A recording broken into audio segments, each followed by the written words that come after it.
नगराध्यक्षांचा कालावधी 2.5 ऐवजी 5 वर्ष करण्यात यावा असं राज्य मंत्रिमंडळाच्या बैठकीमध्ये महत्त्वपूर्ण निर्णय घेण्यात आलेला आहे। सोबतच विविध विकास कामांनाही गती देण्याचा निर्णय राज्य मंत्रिमंडळाच्या बैठकीत घेण्यात आला।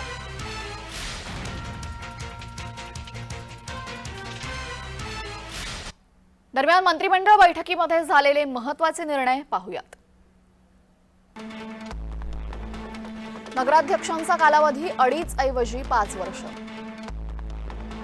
विदर्भ मराठवाड्यात दुग्ध व्यवसायाला 149 कोटीची मान्यता।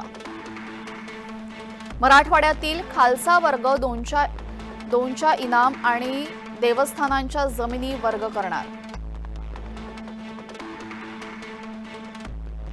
शासकीय खासगी वैद्यकीय महाविद्यालयाच्या निवृत्त अध्यापकांना ठोक मानधन। 6000 किलोमीटर रस्त्यांचं डांबरीकरणाऐवजी सिमेंट कॉन्क्रिटीकरण। सौर ऊर्जा प्रकल्पांच्या कर्जासाठी KFW कंपनीशी स्थिर व्याजदराने करार।